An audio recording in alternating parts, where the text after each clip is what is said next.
السلام علیکم ورحمۃ اللہ وبرکاتہ۔ امید ہے دوستو تمام حضرات خیر و عافیت سے ہوں گے۔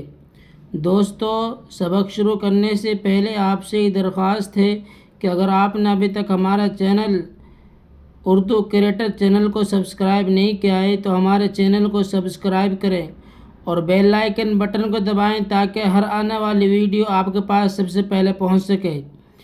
دیکھیے دوستو، آج کا سبق ہمارا یہاں سے ہے اور ہمارا یہ سبق اس کتاب کے اعتبار سے 10واں سبق ہے، تو اس لیے میرے دوستو ہمیں اس سبق کو سمجھنا ہے اور سمجھ کر محنت سے پڑھنا ہے۔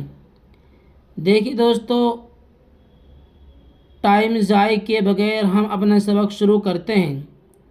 بسم اللہ الرحمن الرحیم۔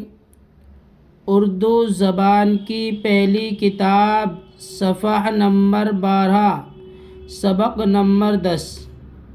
سبق نمبر 10 دیکھیے، ایندھن، بینگن، کانٹا، بانکا، جھونکا، کھونٹا، پہنچا، ٹانکا، مہنگا، پتنگا، بکھیڑا، بھروسہ، سہارا، ٹھکانہ، روشنی، صفائی، زیادہ، ارادہ، آندھی، باندھی، اٹھایا، بگاڑا، چبھویا، باندھا، پکایا۔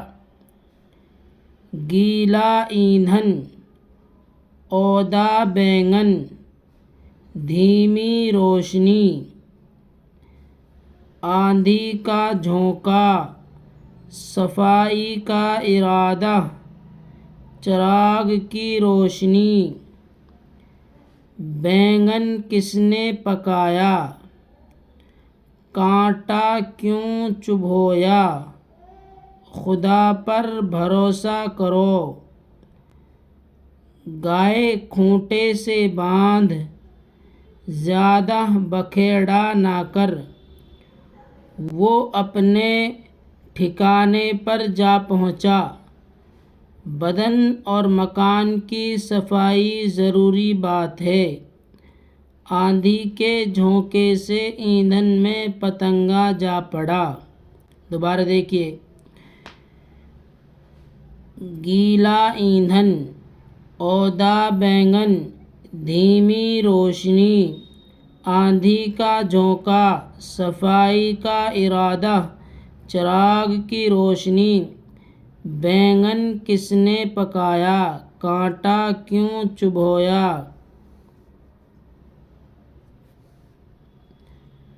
بینگن کس نے پکایا؟ کانٹا کیوں چبھویا؟ خدا پر بھروسہ کرو۔ گائے کھونٹے سے باندھ، زیادہ بکھیڑا نہ کر۔ وہ اپنے ٹھکانے پر جا پہنچا۔ بدن اور مکان کی صفائی ضروری بات ہے۔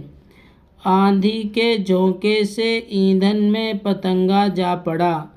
تو دوستو، آج کا سبق ہمارے یہاں تک تھا۔ اگر کوئی بات آپ کے سمجھ میں نہ آئے، کوئی جملہ یا کوئی لفظ، تو آپ ہم سے کمنٹس کے ذریعے پوچھ سکتے ہیں۔ تو دوستو، پھر ملتے ہیں اگلی ویڈیو میں۔ السلام علیکم ورحمۃ اللہ وبرکاتہ۔